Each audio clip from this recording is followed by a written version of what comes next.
antoja como una especie de MacGuffin, el famoso alebrije, que me gustaría que explicaras al público qué es.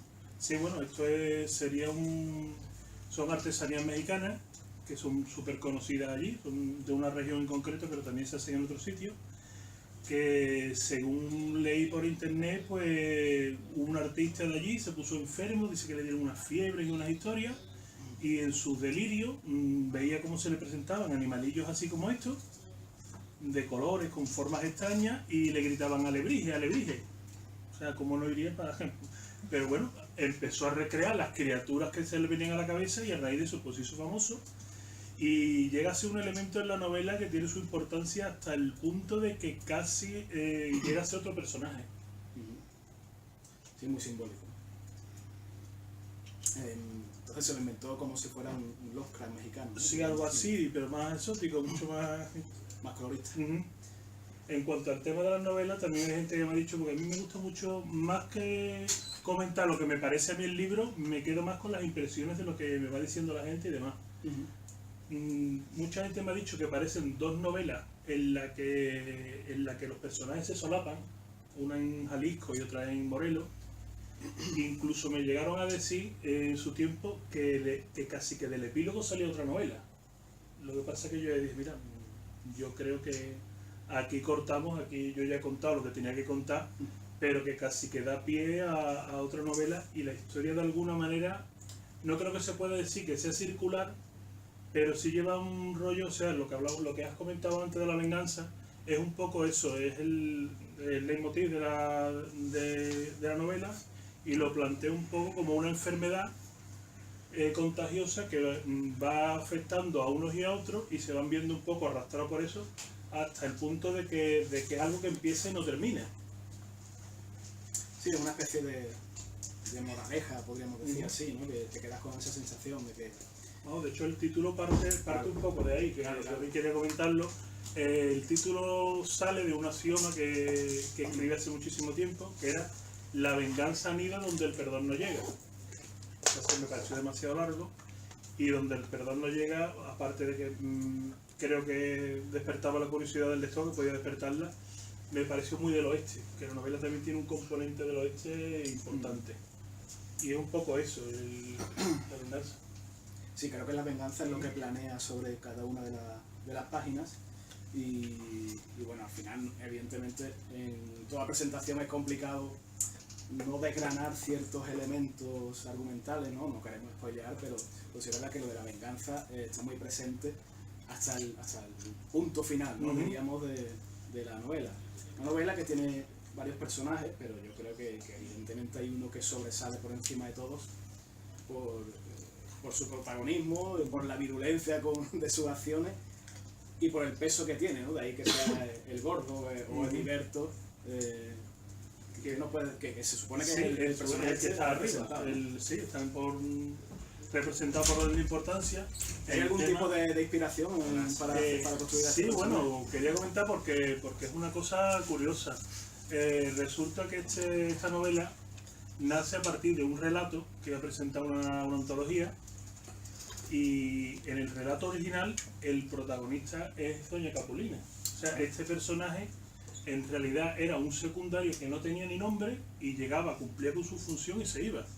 Lo que pasa es que eso, a raíz de escribirla, empezaron a medirse mi idea, los personajes empezaron a coger un poquito más de cuerpo, surgieron otros personajes, y ya aparqué lo del tema de presentarlo a la antología esta, y me pregunté, bueno, yo voy a escribir y a ver hasta dónde llego.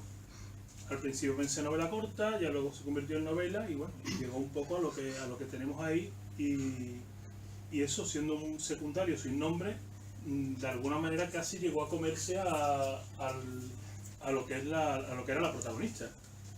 Y luego también otra cosa que he comentado, parte de la ambientación, aparte de la niña esta mexicana que me ha echado un cable, he visto mucho cine mexicano, en particular el cine de Luis Estrada, el que dicen que es el Tarantino mexicano, que a lo mejor por eso me han dicho, tu novela tiene un rollo en plan Rulfo, pero también tiene ese punto Tarantino, Robert Rodríguez. Supongo que lo tendrá, pero a lo mejor yo me he dejado llevar un poco más por el cine de Luis Estrada, y este director Eso yo un rollo un poco más social y a lo mejor lo que es el humor negro y planteando la crueldad como algo cotidiano.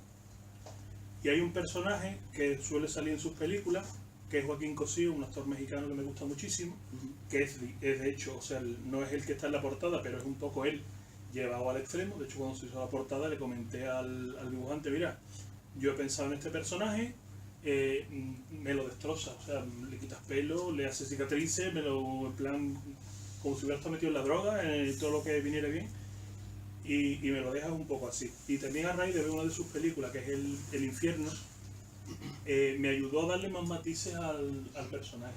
Un personaje que tiene mucha fuerza, que no es el protagonista, pero que pasa lo mismo, es casi más llamativo que el protagonista de la película. Y entre lo que yo ya tenía un poco pensado, lo que fue surgiendo y el ver a este actor actuar, pues me hizo un poco configurar lo que es ese personaje.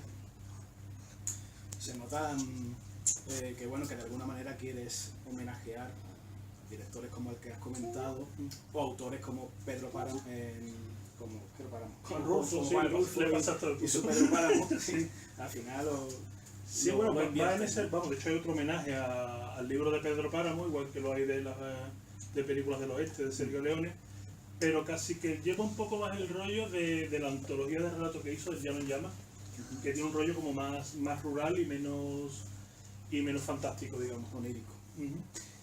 Pero a mí el homenaje que más me ha gustado, como no podía ser de otra manera, es que hay un videojuego antiguo que está por, que sale por ahí en un momento. Vale, digo, pensé que ya me iba a sacar otra vez tu libro. Por cierto. No, es verdad que hay un momento, una escena en la que se comenta algo de Pong, ¿no? El juego primigenio, el videojuego de los dos palitos y la pelotita rebotando en las paredes, y me pareció Pues muy no chulo. caí yo en que eso te lo ibas a encontrar. Ahí me la punto con. De hecho no he leído nada más. Se Sí, quedó ahí. Ahí me quedé, sí, Bueno, eso estas cosas te hacen ver que por lo menos hasta ya leído. La verdad que cogí una página al azar. Y es verdad, qué grande, ya no necesito más. Bueno, ya que tenemos aquí en la mesa la editora, vamos a enmarronarlo un poquillo también, ¿no? Que para eso está, y que nos comente qué vio, digamos, en esta novela, qué le cautivó para llegar a publicarla. No, en verdad nada de la novela. Lo que pasa es que este hombre se me coló en el PayPal con un precontrato. Llevado por él, o sea, él me llevó un precontrato y me dijo, mira, que yo quiero publicar contigo, y como tú me has dicho que te gusta la novela y eso, pues te traigo un precontrato. Y entonces dije, Muy de futbolista eso. exactamente, dije yo, bueno, pues te lo firmo. Y de ahí. Y de ahí vamos. Cualquiera dice que no. De hecho no he leído la novela, vamos. No sé de qué va. O sea que, No- bueno, pues Pero vamos, dicen que está bien. bueno, lo que estamos haciendo aquí. Me estoy, digo, pero mira. Los videojuegos y tal. Exacto. bueno, eso. Sí, sí. Yo creía que era romántico. Que si alguien quiere preguntar algo, que no... De hecho, Ángel ha traído tortilla y el que no pregunte no se lleva tortilla. Él se planteó tirarle el trozo de tortilla al que preguntara, pero no sé yo hasta qué punto. No, la verdad es que como editora lo que me llamó mucho la atención es que siendo un escritor novel, porque claro, ganar concursos con cartas de amor, eso no es ser escritor. Eso es tener una chorra muy grande. Bueno, vamos. Bueno, eso es otro rato. Que fuese tan perfeccionista, es perfeccionista hasta decir, Dios mío, qué aburrimiento. Porque cuando tú decías, bueno, ya, esa es la novela, perfecta. Y él decía, yo creo que le podemos dar una vuelta a mi algo, Dios mío, otra vez. O sea, es muy perfeccionista y luego la novela es impecable. La verdad, la novela es impecable. De hecho, hoy me ha escrito un lector, no es broma, o sea, No está preparado. no está preparado, de verdad que no. Lo que pasa es que se la di ayer por la noche, va por la página 5. Me pone, menuda chingada, güey. Le digo, ¿a qué es buena? Y dice, tela, atento. Al principio me costó trabajo cogerle el rollo, pero mejora en narración a partir de la página 15. Mejora tanto que hacía tiempo que no leía algo así de bueno. Hay esfuerzo, dedicación y saber hacer detrás de esta novela. Ambición literaria también, pero sin caer en la pedantería. Yo creo que lo que ha hecho Daniel Lanza es resumir perfectamente lo que yo vi en la novela, por eso quería leerlo. Porque todo eso es cierto, o sea, no estoy de acuerdo con que cuesta al principio, pero bueno, ya eso es una percepción de cada lector. Pero sí que es verdad que la novela empieza como un tiro y hasta el final es una historia Lo que sí comentaba un poco con ella es que, bueno, o sea, a lo mejor tarda un poquito en arrancar lo que es toda esta violencia que se está comentando, todo este rollo malsano. Yo me gusta mucho, hablando, me preguntaron, bueno, ¿cuáles son tus influencias cinematográficas y demás? A mí hay un director que me gusta mucho, que es Bergman, y siempre te empieza un poco así de a poquito, ¿no? Como dicen los mexicanos.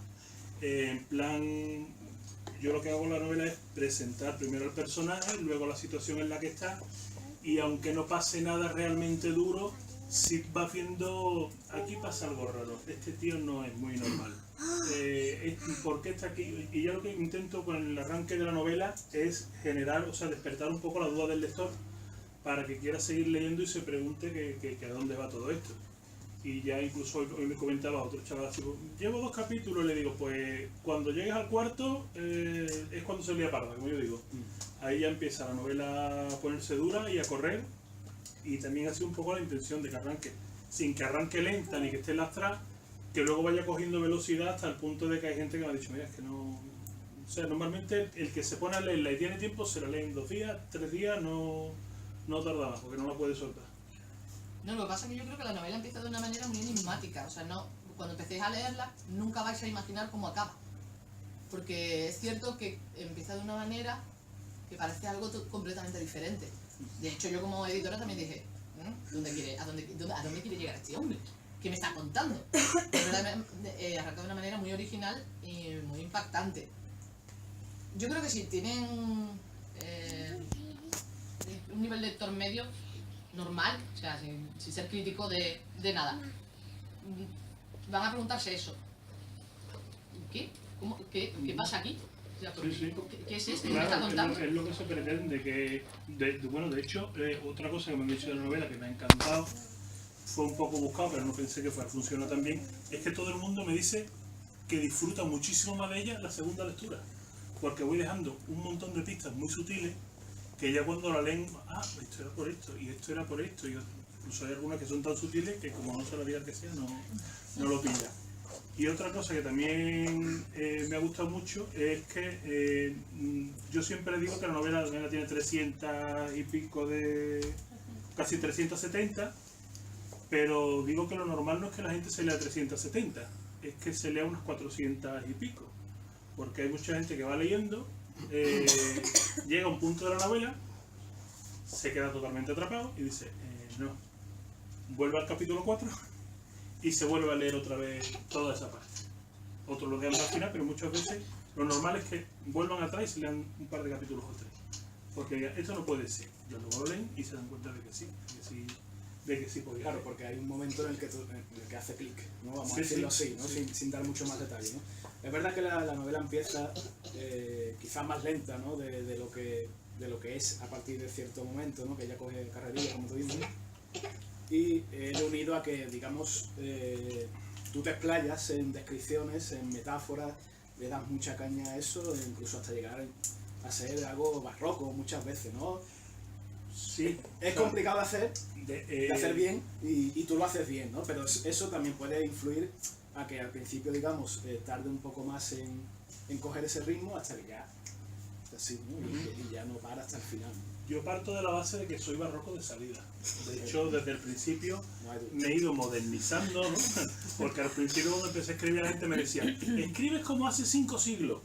O sea, ya luego pues la cosa ahí un poco, escribes como en el siglo XIX. Y cuando escribí esta novela, por lo menos lo que es el primer borrador, me dijeron, parece escrita por un mexicano hace 70 años. O sea, ha sido lo más así. Y a raíz de eso, Carmen la cogió y me dijo, mira, está muy bien, pero vamos a suavizar un poquito, vamos a intentar, la frase está tan larga, vamos a hacerla 2. Y no sé en qué tiempo se ha quedado, no sé si como hace 30 o como... Sí. Ese toque sí lo tiene porque quería que... Para mí venía un poco con el espíritu de Rulfo. O sea, aunque la novela esté ambientada en la actualidad. Claro, porque hay que decir que todas las novelas cuando llegan a la editorial tienen trabajo de edición. Tuvo la de Jesús, la tiene la de Ángel, es lo normal, ¿no? Que cuando llega una obra a la editorial no diga sí, la publicamos tal cual. Lo normal es que tú la leas y digas, mira, la novela está muy bien, pero ¿qué te parece si hacemos esto? Y es verdad que al principio la novela era muy subordinada. Él escribía una frase que era como esto. Y claro, tú leías y decías, Dios mío, ¿y esta frase cuándo acaba? Pero estaba bien. No, estaba bien, cuidado. O sea, no.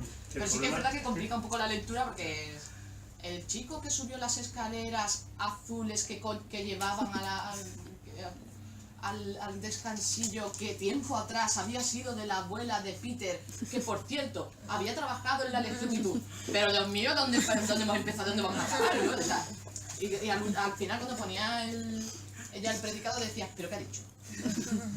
Pero como yo sí me doy cuenta de eso, es como cuando te decía, las comas, dice, tú respiras, yo respiro normal, yo tengo el problema de que voy a tener que empezar a fumar para saber dónde se ponen las comas, como yo digo. Pero tú te quedas ahora otra vez, no quedas como, pero niño, tú lees estas frases en voz alta, ¿dónde respira? No, es que yo la leo, digo, pero tú, pero los demás no. Bueno, es verdad que este tema creo que es recurrente